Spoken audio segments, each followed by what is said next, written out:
დილამშვიდობისა. ძალიან ბევრი შეკითხვები არის ფორუმს რო კითხულობ ჩვენს ქართულს რუსულენოვან ფორუმებსაც.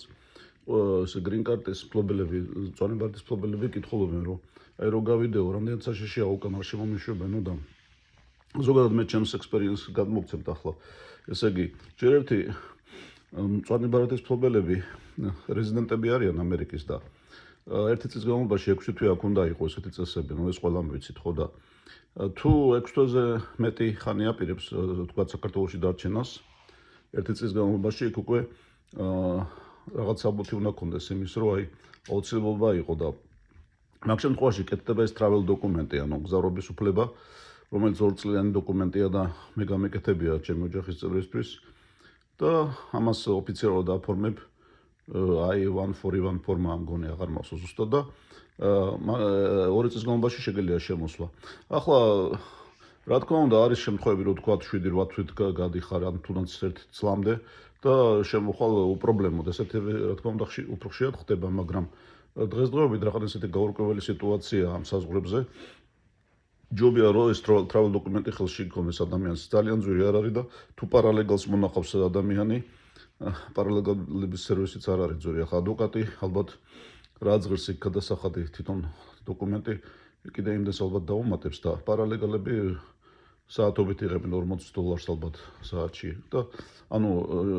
თვითონ შეგიძლია ადამიანმა შეავსო ეს travel დოკუმენტი. მაგრამ ახლა რისი თქვა მინდა თავარი რაც მინდა მე მყავდა კარგი ადვოკატი მაშინ ატლანტაში ვიყავი ესეთი ალფანო იყო ALFANO ახლაც მუშაობს ფლორიდაში გონი ტამპაში არის ახლა ძალიან კარგი ადვოკატი იყო საიმიგრაციო და მაშინ H1 ვიზაზე ვიყავი და H1-დან უნდა გადავსულიყავით green card-ზე ესეთი პერიოდი იყო და მე რო ვკითხე მითხრა ალფანომ რომ ესე იგი ჩემო ადვოკატმა რომ არ არისო პრობლემა შენ კანადაში თუ გაპირებო წასვლას ესე იგი სამუშაო ვიზა გაქვსო და უკან შეუძლებლად შემოხვალო. მერე მეც რა თქმა უნდა შევამოწმე ახლა ადვოკატების საათები არა აქვთ რომ ბევრი დრო დაგიჟდნენ და აგეხსნა და შევამოწმე თვითონაც სწორი იყო ეგრეც იყო ინფორმაცია რაღაც adjacent countries თუ რაღაც ქვია მექსიკაში კანადაში შეგეძლო. ხო და მე ესე გავაკეთე რომ კალიფორნიაში მომიწია ერთხელ იქ ლოს-ანჯელესში მივედი კანადის საელჩოში თუ საკონსულოში აღარ მახსოვს და ესა ვიზა ჩამერტყეს რა იქ ადვილად იძლეოდნენ მაშინ თუ ამერიკაში იყავი კანადის ვიზას გაძლევდნენ. ხო და კანადაში რაღაცა პატარა საქმე იყო და შევედი ესე იგი რამდენი ერთი კვირით ვიყავი დაახლოებით გარდადეგების დროს ტორონტოში. ხო და ამის მერე უკვე უკან თვითფრინავით მოვფრინავ და უკვე აეროპორტში ვარ ტორონტოსი და ესე იგი საიმიგრაციო ოფიცერი ანუ იქ კანადიდან ამერიკაში თითქმის შიგარეისები ვითარება, მაინც საერთაშორისო რეისად ითვლება იქ რეისი და იმიგრაციის ოფიცერი მეუბნება რომ შენ ვერ შემოგიშვება ამერიკაშიო, იმიტომ რომ შენაო H1B ვიზით ხარო და ესა რა ქვია, ну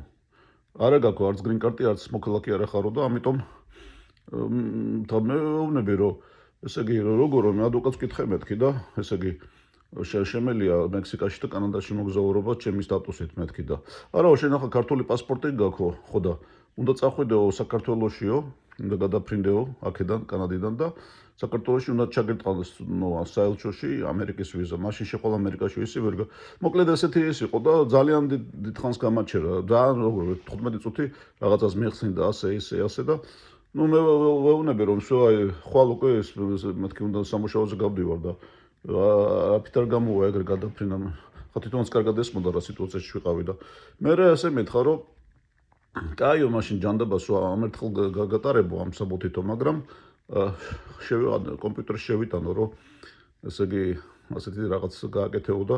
აღარ ასეთი რამე არ გააკეთო იმიტომ რომ აღარ შემოგიშვებენო ასე თუ კანადიდანო აი ამით მორალი რა არის ამ ამბის რომ არის სიტუაციები, როცა ანუ ზუსტად ვერ გაიგებ, ანუ ახლა აქ თითქოს გარკვეული იყო, მაგრამ დამაკავა, იმკაც არ უნდა დაშეშვება და ზუსტად ვერ გაიგებ, შეიძლება რისკი იყოს, შეიძლება არ შეგიშვან რამე და თან სიტუაციები იცვლება, აი კორონავირუსის პერიოდში რა მოხდა, ძალიან რთული იყო შემოსვლა, ხო, იქ რაღაც 1000-ნაირ საბუთებს ითხოვდნენ, ორივე ქვეყნის მოქალაქეობა, სადაც მედიოდი და ამიტომ ეს travel დოკუმენტი ალბათ ძალიან აუცილებელია თუ ესე იგი რაღაც 1 წელი თუ გადიხართ ან რაღაცა დიდი პერიოდით და ხო და თუ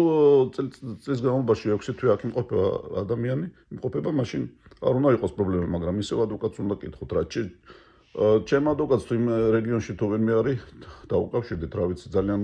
კარგი ეს არის, რა ქვია, სპეციალისტი და მე ხა ზუსტად არ ვიცი რომელ იმაშია ქალაქში, მაგრამ ადვილია მონახვა ალბათ ინტერნეტით და აი ასეთი ინფორმაციაა.